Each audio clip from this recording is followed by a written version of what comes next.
Every guy, student we've ever had, no matter how many times I warn them and show them how to do this correctly, will eventually hit themselves in the groin. Or the funny bone, which after you've hit yourself with a nunchaku, you realize is not funny. Okay? But just for you future chuckers, when you're spinning these around and decide you're going to do that really cool slap shot to the midsection, watch how I do this. You see how my knee turns out? The reason why it turns out is it gives me a surface. So I swing this way, which is in front of anything that I'd like to keep intact. And when I turn my knee out, it puts my leg in the way. And the only reason why they did that was to reverse angle. Okay? If I'm going over the top trying to hit you, and you jump back out of the way, and I want to try to bring it back up the other way, I go this way, and then I go here, and it lets me whip it back up and try to catch you on the way in. Don't keep your leg still and try to make that angle change. Because things in motion have a tendency to stay in motion. You have inertia, and centrifugal, but swings around and you end up going in a bad way. You can do all the fun things and the hand change. And there's not a real big advantage to holding them this way. The reason why they're normally spun and you catch it in the other hand is because from right here I can hit you with either end and you don't know whether I'm going over the top or underneath. And if I miss, I catch it in the other hand, now I have the same option from the other side. Okay? These are illegal in the state of Texas for law enforcement. Now what's cool about that is I worked armed security in the projects in Texas. You could get a carry permit for a bazooka in Texas. Not sure if you still can, but and you think I'm exaggerating? Only this much. You could still use there's a variation on RPG, the rocket-propelled grenade thing, in Texas, but you could not get a carry permit for nunchaku. And for those who are going, yeah, they're just that devastating to hit somebody with a stick. The real use for these, for people that were serious about using them for self-defense and for law enforcement. Remember the chain that we just used? Anybody familiar with the term tourniquet? Yep. Uh-huh. You wrap something flexible around a limb, and then you add a stick for leverage, and you twist it. You know where I'm going with this, don't you? That same knife thrust, and you go here and go around what? Do you understand the leverage I have? The whole wrapping. Oh, I'm not doing it yet. Okay. This is called the whole Thanksgiving thing with the wishbone going, make a wish, and you go snap. Okay, they're illegal in Texas because of the lawsuits. It's okay to shoot them in the face. You just can't break them before you take them into the jail. The other thing with the chain going behind the head. This was amazing for what the samurai used as irimi, which means entering. If you're in Aikido, you have irimi nage, which is an entering throw. Person attacks and you come in this way. It looks kind of like a clothesline. You're actually tipping them over and dumping them. That's what we practice in the dojo now. Irimi nage with our ready-made tourniquet kit. Strike comes in, you pass it, and you go here. Step around, the whole Make-A-Wish thing, you didn't even need to step around. Imagine trying to hit someone and they passed the strike, so you missed them, and this comes into your throat, and I throw her violently backwards and down. Down. You're like, well, what if they tuck their chin? I'm glad you asked. You're a sick man. Strike. Those of you wondering why my son's not here today, it's because this is usually his job and he chickened out. No. Here, and this goes, so you don't get under their chin to their throat, and what you did is you just hit them in the mouth with a chain in an era before dentures. Or the nose. Owie. Like, well, the nose is cartilage in the front, that's not such a big deal. You're right.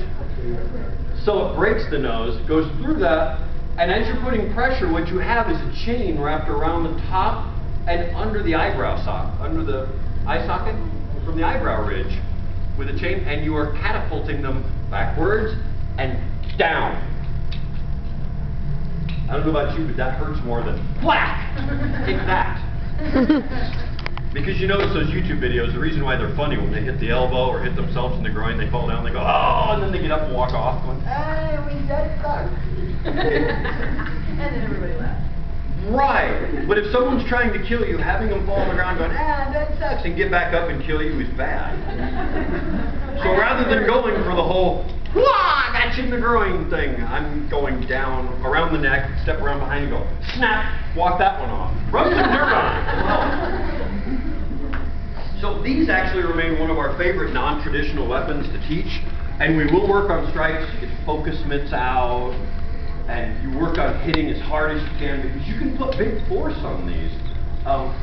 You can't hit as hard with this as you can with a wooden bokken, though, because you have no leverage. This is flexible. Once you have the strike, the impact, it rebounds. Which is also funny, the first time you let students hit a heavy bag with this. You'll realize if you're actually hitting something and not just spinning them, they bounce back.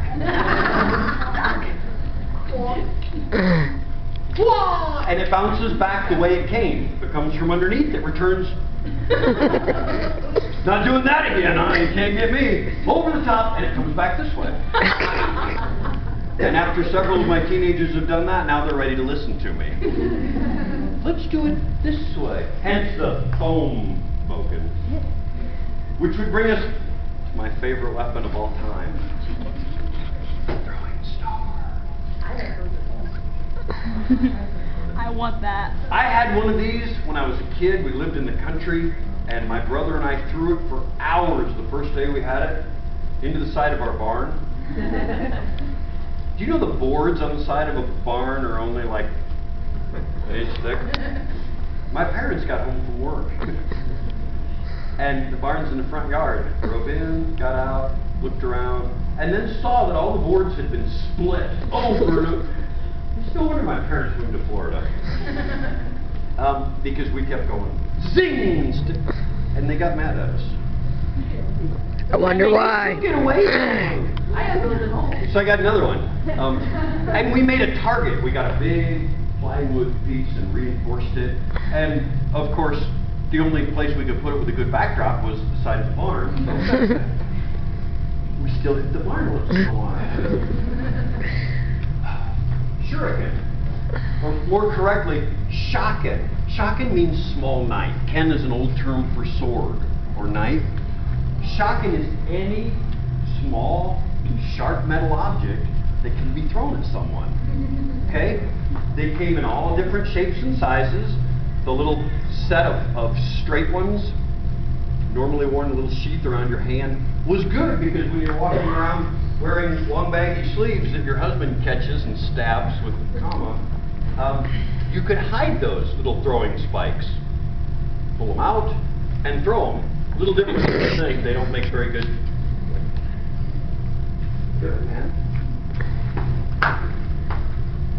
I left my throwing spikes at home. But the neighbor's cat will never poop in our yard again. It had the little throwing spikes. Put that in backwards, so the cat will be annoyed. Strap to your wrist. And it was easy because you walk around with your hands in your sleeves like this anyway. And if you needed them, it was an easy draw out, and then you threw them this way. So it went flat, pointy end out, thumb across here, and you could draw it out and go, boom! You almost got it at the wrong time. Wow! Wouldn't that have been the coolest thing ever? Yep. I was showing my students how to use these ones when we first opened, and we had a studio that was really long and really narrow, and the student at the changing rooms were downstairs. They come up the stairs, and then all the way to the front was where, you know, we bowed in for class, and I'm standing up there showing off for my wife. We were dating. I had to be cool. She knows the truth now. But I have one of these, and these are cool. Zing! But one of my senior students, who she never liked anyway, came walking around the corner just when I have bad timing. And it hit him right here. Oh. Dropped him. Like, hey, walk it off. That was the rubber one. Jill, can you go make sure he's okay? And she's like, no. I mean, you traumatized that poor kid.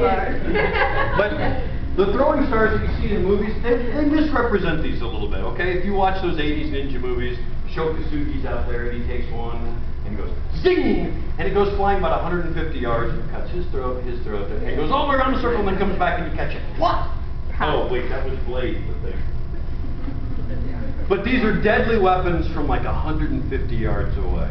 Zing! And throw them, and everybody dies. They didn't work very well that way. The two most common shapes for these, beyond the spike, they had a 4-pointed star and an 8-pointed star. The 8-pointed stars work better if you're throwing them for distance. They'll hold their line longer. The 4-pointed stars were more popular for being carried because when you wear a hakama, the Japanese pants. I was going to say skirt, because people have been teasing me all weekend. If you wear a hakama, the back of the hakama has this, don't take pictures of my class. No. I used to actually have one of the girls just dressed in the hakama, and I said, can you turn around here? And everybody would stand up, so I'm like, no. So if you're wearing the hakama, there's a piece right here, would help if I were wearing all black. But this sits on top of the obi and holds everything in place and kind of helps with your posture. And one of the things a samurai would do, another way to put an easy weapon to get to when they needed it that wasn't in the way, in addition to the manriki, was they would sew a pocket in this on the inside that you could put one of these. The 4-pointed will sit like this. 8-pointed won't because it's mostly round. They would tuck that in to this little pocket, be here. Now, remember the samurai were the ruling class. They were the only ones who could carry a sword. So as I'm carrying a sword, if I'm being attacked on the street, the number one thing they're going to do, oh no, put the camera away. Okay, good. Well, I did say attack. That's usually her cue to come out here and be my stunt double or attack them. No, you don't need that. Yes. Please. Okay. If you don't have a sword, but there's 10 of you, and I have a sword that will go through your human body without slowing down, if I draw the sword, you lose. Okay? Just like the police today, everything they do is designed to protect that gun, because if someone takes the gun away from them and shoots them with it, it looks bad. Well, it's painful too. But what the samurai would do was that the sword was always carried on the left, and if she's trying to attack me and drag down the samurai, her job is to stop me from being able to draw the weapon. And being able to draw the weapon, I have to put my right arm in front. And they do that. That's where a lot of the techniques in Aikido come from today. Yankajo, the 4th principle, is actually done from right there, seizing the wrist between both and turning them over and down. Was a takedown to do to somebody trying to draw a sword. Block the sword draw and then turn it over and down. And remember, I'm trying to unsheath the blade in front of me, so what she's doing is turning the sword into my stomach and then throwing me down on top of it. Not very nice, is she? I mean, you're very pretty. Okay, because the samurai knew that they were going to try to get a hold of their arm,